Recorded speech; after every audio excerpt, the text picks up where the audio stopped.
joining us. Where Justice Meets Action is our quarterly series where we're updating our donors and stakeholders about what's going on at the Mississippi Center for Justice. In this particular conversation, I'm extremely happy that we're having. It's Harya Tarekegn, our policy director, and LaDarion Ammons, 110 strategist, as they talk about what's going on in the legislative session and how it's impacting all Mississippians. So today I asked you guys to just make sure you're on mute this entire session. And if you have any questions, feel free to add them to the chat. And without further ado, I give you to Harya Tarekegn. Thank you so much, Elijah, and good morning, everybody. Like Elijah said, my name is Harya Tarekegn. I'm the Director of Policy and Advocacy at the Mississippi Center for Justice, and excited to be joined by LaDarion to talk to you all about legislative session. For those of you that may not know or might not be from Mississippi, the Mississippi legislature is part-time, and they are usually in session from January to April. We are a 501(c)(3) nonprofit, and so you might be curious as to how we do policy and how we do our legislative work. But 501(c)(3)s can lobby for a portion of their um, budget, and so we have for the last 2 years been working with 10-1 strategies and Darian, who has really changed the way that we show up in the Capitol and the way that we're able to advocate for Mississippians. Um, a lot of our legislative strategy, actually all of it, comes from what we hear in community, comes from what we're seeing through our direct services, issues that bubble up throughout the years when we are doing our direct service, when we're in community, when we're talking about policy changes, and we are fighting for different things. In today's session, we'll talk about a few of those issues, but we will also drop a link to our website that explains our entire legislative agenda for this session. And without further ado, I'll turn it over to LaDarion to introduce himself and tell us a little bit about 10-1 strategies. Thank you, Harya. Good morning, everyone. So again, I'm LaDarion Ammons, partner at 10-1 Strategies. We're a lobbying firm here in Mississippi. I'll give some background on myself first. So I got involved in policy right out of college.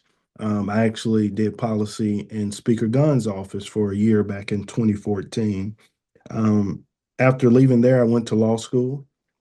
And quickly after law school, realized I wanted to get back in the Capitol, back involved in issues that I felt were important in Mississippi and make a difference, right? And so in 2017, I started lobbying full time with my now partners, and we now lobby for a litany of clients from cities, counties, a lot of nonprofits, a lot of things around social justice, criminal justice, healthcare, women's reproductive rights, mobile sports betting. We represent TikTok. So we're involved in a little bit of everything that goes on at the Capitol. We have a full team. So in no one day is it just myself at the Capitol. I have about five other lobbyists that are running around the Capitol helping us cover the many committee meetings that we have to be in. We actually had a conversation the other day talking about that we didn't realize it's not a committee that happens at the Capitol that we don't have an issue in, right? And so we are very, very involved, and we enjoy the work that we do, especially working with MCJ. So that's a little about us. Awesome. And so for those of you just joining us, I know a number of people just logged in, but LaDarion and I are having a conversation about legislative session, our strategy, and how we push our issues forward during legislative session. So during this conversation, I think we'll talk about three different sets of work. There are policy priorities that MCJ is working to make sure don't pass, right? There are some negative policies that are trying to be passed, and so we work very hard to make sure they don't pass. Then there are certain policies that we're working on behind the scenes where it wouldn't be useful for MCJ to be the face of the issue, but we are very interested in it, and the people that we serve are very interested in it and will be impacted either positively or negatively by policy passing. And then there are issues that we are in front of and are pushing actively. We always, and it is very difficult, but we always try to make sure that we have active positive things that we're pushing as well as a defensive strategy. Hmm. Because we can't just be stuck fighting the negative. We have to also work for the world that we want to see and the policies that we want to see that will help Mississippians. But LaDarion, let's talk about a big issue this session, probably the number one issue, which was school choice. Hmm. Um, so one of the benefits of having LaDarion is that we actually work with him before legislative session starts. There are things that are moving, but also legislators, are bombarded when January starts. And so a lot of times we try to have conversations with them before. And this year, for the first time, the House had committee hearings before legislative session.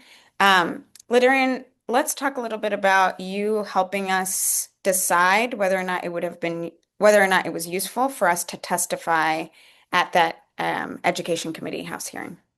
Yeah, so, as Harya said, the House had a lot of hearings out of session to figure out what we now call House Bill 2. What is that going to look like, right? We didn't have any idea of what that would be. We had assumptions of what we were hearing in other model states that they say had been said to have been following, but we didn't know what that looked like. Our role and MCJ's role is to make sure they're carrying out the voice of you all, of their supporters, of the advocates of the community, what's important, right? We know that the House and the Senate, really, we just broke the supermajority in the Senate, but we know that the House is a supermajority Republican legislator. We know that, right? So that means that the voices that you are going to hear is not going to always represent you, right? If you're not on that side of the aisle. And so the thought became, right, does MCJ need to be at the table or do we hurt the conversation, right? And so we start to strategize and think about what is the messaging that we're going to put forward. We know that certain messaging will make them close their ears and not listen to anything that's being said, right? And so we spent a lot of time really thinking about that message, trying to critique that message and making sure that it is something that could potentially go across the aisle and be more bipartisan, and help them understand that this is not a Republican Democrat issue. This is not a black person, white person issue, right? A male female issue. This is an issue that affects all Mississippians to some degree. And so we decided to be a part of that hearing, right? And in doing that, the messaging was, if I remember correctly, Harry, it was from the Mississippi miracle to the Mississippi disaster, I think it was. Mistake. Mistake. Alliteration. Yeah, right. Using their words, right? And I use their very sparingly, but using the words that are being said in our own favor also to get the message across. And so we spent a lot of time cultivating supporters. And when I say supporters, those that were potentially against what we now call HB2.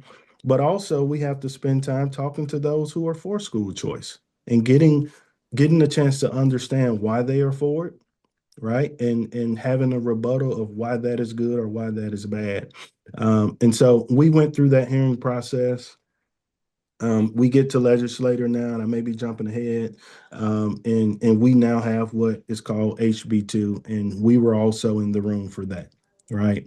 It's not a committee meeting that we're not in.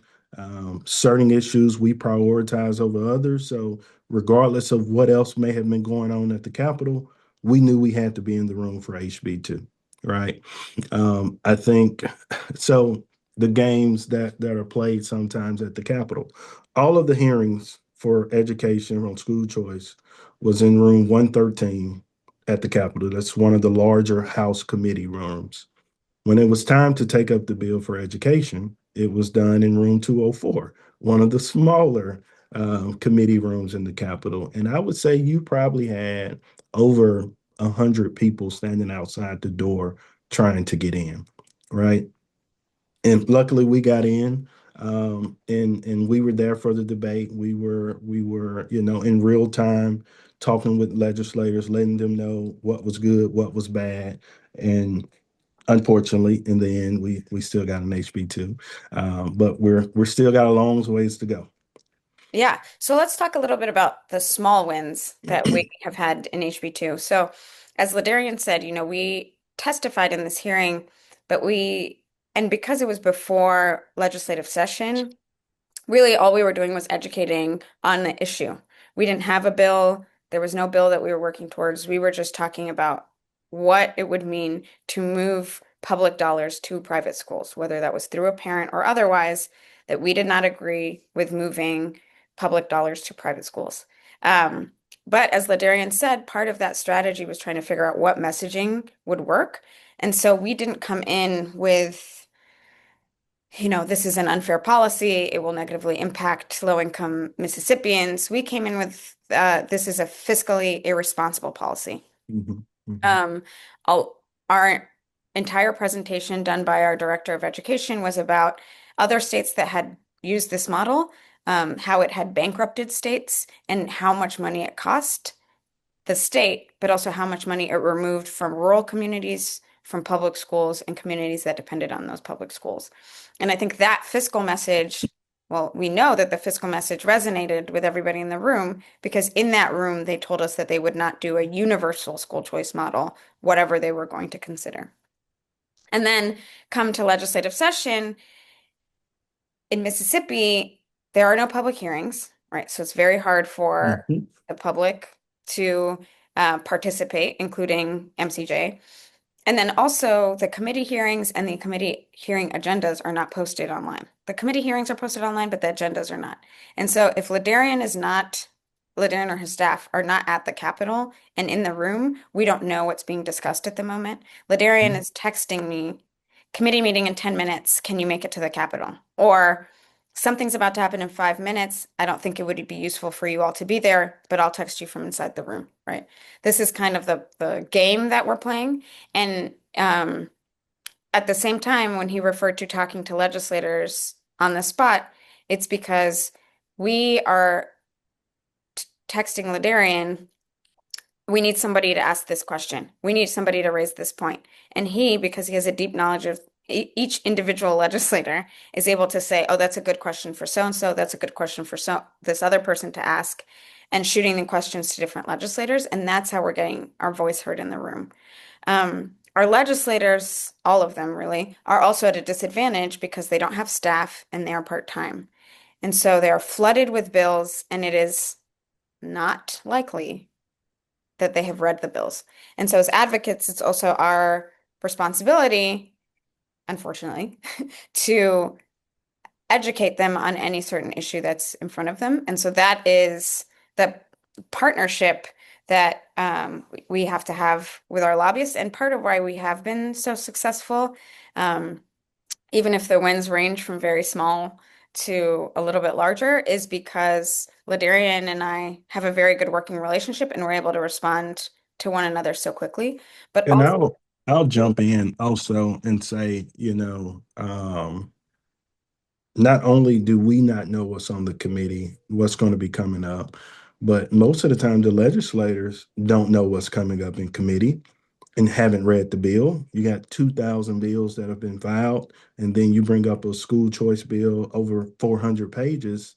It's no way that they can read it all, right? And so I'm always coming back to Harya. Hey, we got 1,000 things going on, but it is priority that I know what is wrong with this bill tomorrow so that I can be prepared to tell the legislators XYZ. And I need to know what the amendments are. I need to know, what our talking points are. And because of the relationships that I have and we've built, I can start to decide, okay, this needs to go to that person. I will talk to Senator so and so on this, Representative so and so on this, and have a good balance of who's speaking for or against the bill. So it's a lot of strategy that goes into it. But the most important part is the relationship and the trust that I build with the elected official. yeah, absolutely. And as we're talking, if you all have questions, please feel free to drop them in the chat. We're going to move from topic to topic. And so I don't want to make people have to wait until the end if you have a specific question about school choice, um, feel free to drop it. But that's, an issue, bill number aside, just a policy position that we hold as the Mississippi Center for Justice, that Public money should not be going to private schools. And so that's an issue we knew from the beginning that we were going to be publicly opposed to. LaDarion also helped us draft a letter to the entire Black Caucus, letting them know where we stood. But through his advice and partnership with other organizations, we actually sent that letter from 16 organizations as a whole, because again, it didn't make sense for MCJ to stand out by itself on this issue. And it let legislators know that, you know, all, a lot of people that work on this issue are asking you to stand with us and make sure that public money stays with public schools. Um, our strategy continues. The bill is still alive. The issue has not disappeared. But what I do when LaDarion texts me and says, "Hey, I need these questions and I need amendments," I reach out to our team. The benefit of the Mississippi Center for Justice, one of the best things that we have here is we have really specialized teams. And so we have an education team, we have an economic justice team, we have a housing team. And so all of our advocates are working on several policy issues at a time, whether it's affirmative or defensive, working on language to propose, questions to propose, etc. But LaDarion, let's also talk about all of the behind the scenes work that we do. There are a number of issues where it doesn't make sense for MCJ to Mhm. be the face, but also it helps you talk to legislators in a different way if it's not an MCJ-led issue. Um, and I guess it would be great to hear how you navigate talking to different legislators on either side of the aisle about issues where you're just kind of, putting a bug in their ear, or offering them amendments that they can introduce themselves and take credit for, Mhm. but it's coming from us. Yeah, and that's a good question. It depends on the legislator, right? I will say we also have certain bills that we are against and we know that we're against. Excuse me. But we also know that that bill has a high probability of passing. And so the strategy has to change from um, kill this bill to what can we put in this bill to make it somewhat of a better bill, even though it's a bad bill, right? A lot of times, Harya would text me and say, "I'm assuming they want to be sued based off of what they're about to do." And I tell her back, where Mississippi is used to being sued, right? But my role is to go in and we may not be the face of this bill, but my role is to go in and say, hey, this is a good bill, this is a bad bill. This bill could be better if we did XYZ. Or, and then it gets to the point sometimes where we say, hey, you need to kill this bill altogether. Right. So it kind of varies, but the most important thing is me knowing the person that I'm talking to and how I can address them. Certain legislators, I can text them and get my point across. Certain ones I know I have to set a meeting with and actually go to their assistant and sit down and talk through the issues. And then some, unfortunately, they want to go to dinner and we have to talk about it over dinner. Right. And so it depends on the person, it depends on the issue, depends on how big that issue may be of how we decide to kind of strategize around that. But it changes day to day, right? The goal today on one bill could be a totally different goal the next day, right? Harya may actually, we had this conversation yesterday. She had a pretty good email she wanted me to send to someone, and I was all for it at first, but as things started to transpire throughout the day, we came to the conclusion, no, we're not sending that email. That's not a good decision, right? And so it's a lot of real-time decisions at the spur of the moment, depending on what's going on behind the scenes, because we have to realize we're not the only ones working this bill, right? We have other proponents that's working this bill, and their messaging may not be the same as our messaging. We have opponents working the bill that are trying to either push it or kill it. And then you also have legislators who have their own prerogative of why they want to do what they're doing. And so it's a lot of different narratives going on at the same time. But our goal is it always has to come back to support the mission, the vision of what MCJ does. Yeah, absolutely. And also a lot of it has to do with even educating legislators who are pushing policy issues that we agree with, right? Um, Mhm. we might have a legislator that is excited about an issue on it on the same side as us on an issue, but they might not know the nuances of the bill. Yeah. Or they might be in a position where if they're in a conversation with another legislator, they don't have the right talking points to push back on their opinions. So a lot of what we do together is also educate legislators who are pushing or who are on the same side as us, but might not be as well versed in the topic. Um, and then let's talk a little bit about affirmative bills that we're pushing. Yeah. So this legislative session, LaDarion helped us find legislators to support 6 bills. We have 6 affirmative bills that we've dropped, ranging from issues like housing and creating a state fair housing act to um, helping renters deduct more of their rent to pay for any um, improvements Repairs. to the home they need. Yeah, repairs. We have a bill that is attempting to decriminalize HIV in the state of Mississippi.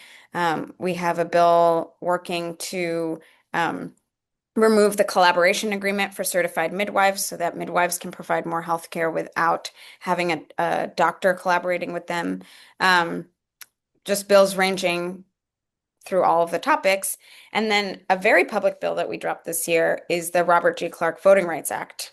Um, and that is really in response to Calais and the risk that the Supreme Court might gut Section 2 of the Voting Rights Act, which protects against discrimination in voting.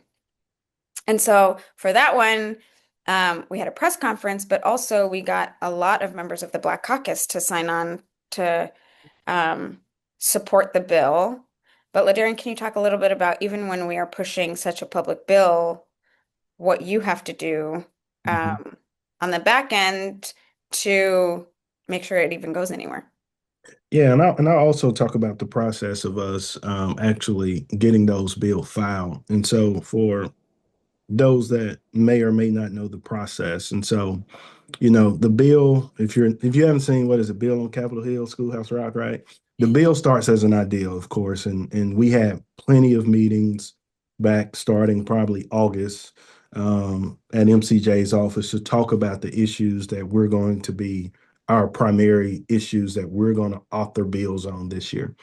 From there, I start to think about what authors, representatives, or senators um, has a good possibility to push that issue, supports that issue, have the best understanding of that issue to put us in the best position forward. So several bills. We have bills filed by Democrats. We have bills filed by women legislators, men legislators. We have a bill filed by a Republican um, representative. And that's all on just knowing what they will support, what they have done historically, what their career is, right? What's important to their district or the community that they serve. And so from there, we actually write that bill for them. We give that language to them to send to drafting, and then that process starts of them getting it filed and it getting the bill number and so forth. That's when the real work really begins, is getting that bill out of committee. A lot of times it takes us, 2 to 3 years sometimes to get bills out of committee. Just because it was filed and we feel like we had the best person for that bill, that doesn't mean that that bill is necessarily going to move, right? And so what we do is we cultivate that relationship with that author. We make sure that they have everything that they need to push that bill. But then we also have conversations with the chairman and say, hey, chairman, I know you're meeting. You have a list of bills that you're looking at. I hope you're considering this one. It does X, Y, Z. And so we're constantly working those bills. And so I have 2 days left, 2 business days, Monday and Tuesday of next week, to try to push whatever that we can push to get it out of the first originating house. And so Hari and I had a meeting, um, I guess 2 days ago, with the chairman of elections, and we were meeting on one bill in particular that wasn't our bill at all, something that we were fighting. But before we left that room, my conversation was, I need a yes or a no if you can give it to me. Are we moving the Robert Clark Act this year? Right. And he didn't give me a yes or a no, of course. But it just shows we always have 1,000 things going, but we have to make sure we remember what was our primary focus and that we were pushing those also, even in the midst of the other turmoil that we may be dealing with at the same time. Yeah. Um, and it's actually very impressive to watch LaDarion work or listen to him work when I'm on the phone with him because he has to deal with so many things at the same time, right? Like he's talking to legislators in passing, like, hey, remember, I told you about this bill, remember this number. But also, one of the biggest things or challenges for everybody in Mississippi, and one of the things that, long-term MCJ wants to work on is how limited the public is in being able to participate in the system. Mhm. There are no public hearings. The agendas are not posted. Things are happening and moving so quickly that it is very difficult to be a part of the process. And yesterday is actually a great example. So yesterday there were four committee meetings, and we had bills. We did not have bills in every committee, but Not, yeah, not when primary. Ladarian took a picture of the agenda and sent it to me, there were bills in every single committee that we had a position on that would have either helped or harmed the people of Mississippi that we needed to respond to in real time. That is four times where Ladarian and I's blood pressure rose to a point where a doctor would have told us to calm down, and four times where the legislators are being surprised. The community doesn't know, right? And they're making very real decisions that are going to impact our people. The most vulnerable always will be impacted the Mhm. most. Um, and it's happening so fast. And he's sending me a picture. I read the title of the bill, and then I have to look up the bill to see, is this as bad as I think it is? Is this worse than I think it is? Or is it exactly what I think it is? And then I text other people at MCJ, and I'm like, hey, what do you know about this bill? Get me some questions. Let's try to get in the room. But again, Yeah. in some of these rooms, we there's a super majority.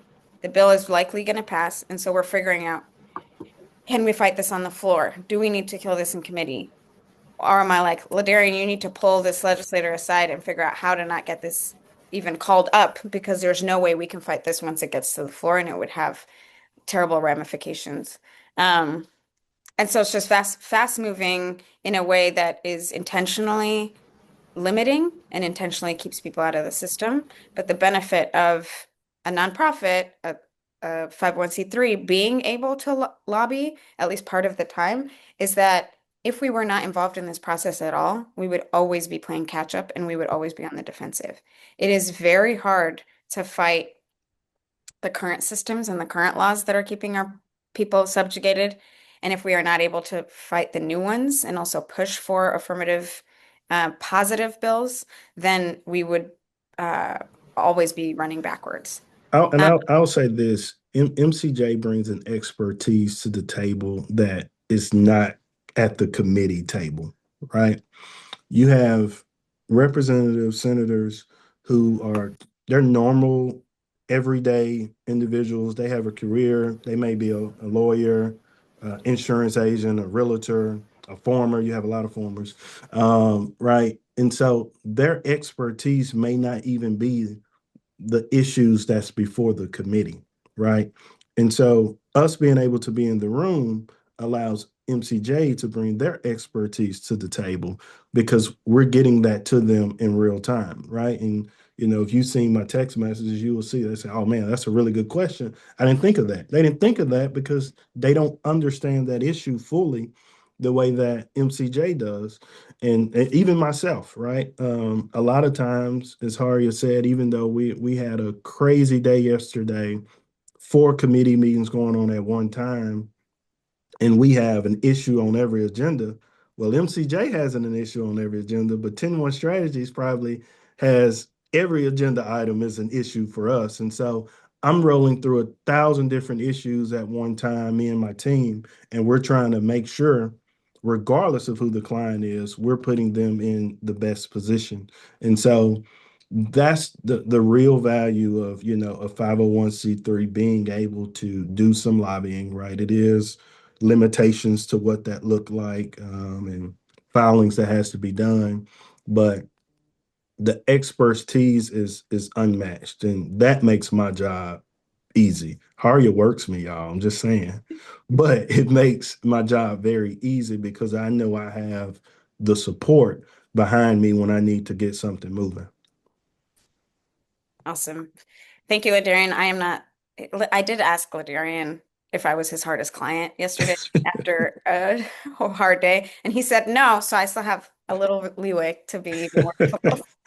But with that, I think I would love to turn it over to questions, reactions to see, you know, part of where justice meets action is really to make sure that you all can be as engaged in our work as you want to be. Ask questions, kind of get that questions answered that you might have. So please feel free to either come off mute or put questions in the chat, um, and ask some questions or get some reactions on what we're working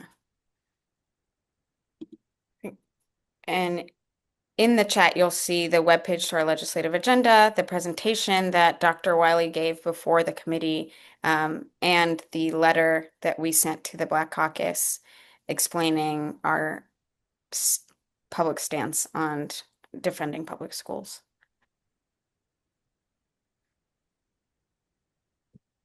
Hey, Harry, I have a few questions over here from some people. How does MCJ prioritize the legislative issues it works on? Yeah, great question. So during the year, we're able to think about, the issues that we're seeing come up in community. As LaDarion said, it might take 2 to 3 years to get something out of committee, but honestly, in Mississippi, probably takes 7 to 8 years to get something passed. And so there are issues that we have identified that we've been working on for a long time. So, for example, Medicaid expansion has been at the top of our legislative agenda for 14 years. Um, it looks different this year, right? Because of what's happening on the federal level, but access to healthcare is always something that is at the top of our legislative agenda. Similarly, this year we were in some ways reactive to what's happening on the federal level, and that's why we introduced a state Voting Rights Act and a state Fair Housing Act, kind of enshrining these protections that we had federally into state law to make sure that there are levels of protection. And then issues that come up. So we have had a lot of clients come to us to discuss rent to own problems. Rent to own is an issue where people are in a individual contract, not with a bank, but with another individual to rent their home. And then after they've paid a certain amount of the money, it converts to ownership, right? So it's kind of a self-financed way to buy a home. Unfortunately, these contracts are not recorded anywhere. And so if they miss a payment or if the landlord is not an honest person, oftentimes they find themselves having paid a ton of money and then not having any recourse or having very limited recourse if they miss a payment or if the landlord decides that they have violated their contract in some way.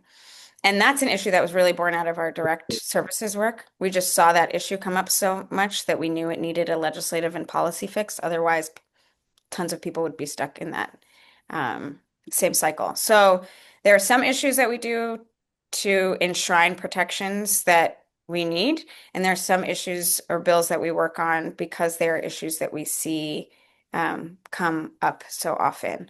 I see a related question from Ms. Robinson about, do you all help with bills that impacted families would like to submit? Um, we haven't in the past directly worked on a bill submitted by somebody else. That doesn't mean that we would be opposed to it. So, Ms. Robinson, if you want to talk about it, we totally can. Um, we have expertise in certain areas, although quite broad, from education, So the campaign areas we work on are education, health, economic justice, housing, heirs property, impact litigation, and civic engagement. And so generally our bills will land in one of those seven categories. But we can definitely talk about a bill that you would like to propose.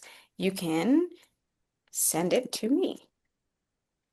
Um, And that's not to say that we haven't worked on those bills. A lot of time things come up that wasn't on our radar that we're for or that we're against, and we decide how much activation we want to put towards it. And so we may have worked on the bill and just didn't realize it. But just because it's not on the agenda doesn't mean we don't go outside of that sometimes. Again, if it comes back to what the mission of MCJ is. yeah, absolutely. Yesterday we spent a lot of our time working on a criminal justice bill that is not on our legislative agenda, but would criminalize um, youth in an incredibly problematic way, more than they are criminalized now. And so we spent a lot of time working on that bill, um, and are pulling in allies and working with other folks now on it. But it was not, and you will not see it listed on our legislative agenda, but it doesn't mean that we're not working on it. Yes, I have one more question for you, Harya. How do you continue to work on these policies after the legislative session? Great question. Because it takes so long to pass legislation, and because, we might get negative legislation passed, or we might get positive legislation passed. There's a lot of work we do out of session. A good example to start off on the positive of work that we do out of session is when a positive bill is passed, like the extension of postpartum care. We do a lot of work making sure that the administrative agency, in that case, Medicaid, was informing individuals of the new legislation, of the new law. We did a lot of public education ourselves. We collect information from community about how it is actually implemented um, to make sure that people are having the experience that was intended by the legislature and by the passing of the new law. And then for negative bills, again, we do public education, but then also we figure out, is there a lawsuit here, right? So last year, when the legislature passed the anti-DEI bill, we had to sue right away, and we secured an injunction on that bill. So that law actually has not taken effect and has been enjoined by the courts to not take effect. So there is a lot of litigation strategy, and that's a lot of our impact litigation work comes out of legislative session, unfortunately, in response to bills that are passed. So a few years ago, there was the expansion of Capitol Police, but in that Mhm. same bill, there was a creation of a court system that actually did not fit in the way that the Constitution intended for courts to be set up and for judges to be elected, not appointed. And so we sued on that bill and had a win, where we created an appeals process and ensured that would, um, the way that the judges were being elected matched the Constitution, as well as there was a negative bill that would have limited free speech and protests, and we were also able to get an injunction on that bill. So there's a lot of post-session litigation that takes place. And then on issues that we have not been able to move forward, we work on strategy. So we think about what could have changed the outcome. How do we get more people in support of this issue? Whether that's story collection, whether that's running different data, collecting more information, we do that work. So, and then sometimes, honestly, there are bills that didn't pass because they didn't account for everything. So we'll go back and revise the language of the bill. We'll bring in more experts to look at the bill, to revise the bill, to see if there are increased protections we can add to the bill. So we work year round. We also work with LaDarion basically year round, probably definitely year round in 2026. But and that's because legislators are part-time. And so outside of January to April, they are working their regular jobs, but if we're really going to push an issue, we need to make sure we're able to talk to them about policies. That's not technically lobbying, right? Because we're just doing education of an individual outside of session, not related to a bill. But LaDarion's connections are invaluable. And I would not be successful emailing an email address, a standard email address that they never check. But LaDarion can just text the person and say, "Can I meet you tomorrow for coffee?" Um, and so the relationships that he's been able to build are incredibly useful. And then also we have to recognize when we're not the best messenger. And so it might be the exact same information, but it will be Yeah. received better through LaDarion than it would be for me because he has a personal relationship with the individual. And so we work kind of across the board year round, whether it's fighting, pushing, or informing about what happens during legislative session. I just want to thank you guys again, LaDarion and Harya, for your time. I'm pretty sure we've all learned something of how MCJ takes a stand in 2026's legislative session. I will like to say I'm impressed about the work that you guys are doing, and I look forward to seeing MCJ continue to stand in the gap for Mississippians. Without further ado, I'm going to put you in the hands of Tasha, and I'll come back with a few announcements. Oh, I'm so sorry. So, good morning, everyone. I am Tasha Taylor. I am the Director of Philanthropy here at the Mississippi Center for Justice. And I would like to thank you all again for joining our Where Justice Meets Action call today. At MCJ, justice is actually fueled by consistency. So, if you already support MCJ in our work, I would like to say thank you. Your support really makes a difference in sustaining our work, everything that you've heard here today. And if not, today I want to ask you all to become a recurring donor. So we have donors that consistently give $5 a month, $10 a month. We have some that give $500 a month. Some of our most powerful support really comes from reoccurring gifts. So you can visit our website to start giving today. And I think, Elijah, if you can you drop our um, website address in the chat where you all can easily click on the link, go to our website. And if you're looking for another way to give, I'm going to share with you some of our upcoming fundraising events. If you are in the DC area on June the 3rd, we have our annual Mississippi on the Potomac event. Champions of Justice, which is here in Jackson, Mississippi, where our office is October the 29th. And if you really want to see our work in action, I ask you all to join us on our Great Mississippi Road Trip. It is October the 30th through November the 1st. You all can reach out to me if you would like more information on our events or other ways to support our work. Thank you all again. I hope you have an amazing day. Thank you again for joining us. We hope that you stay in contact with our work. And if you need anything from the Mississippi Center for Justice, just reach out to us. And we hope you guys enjoy your Friday.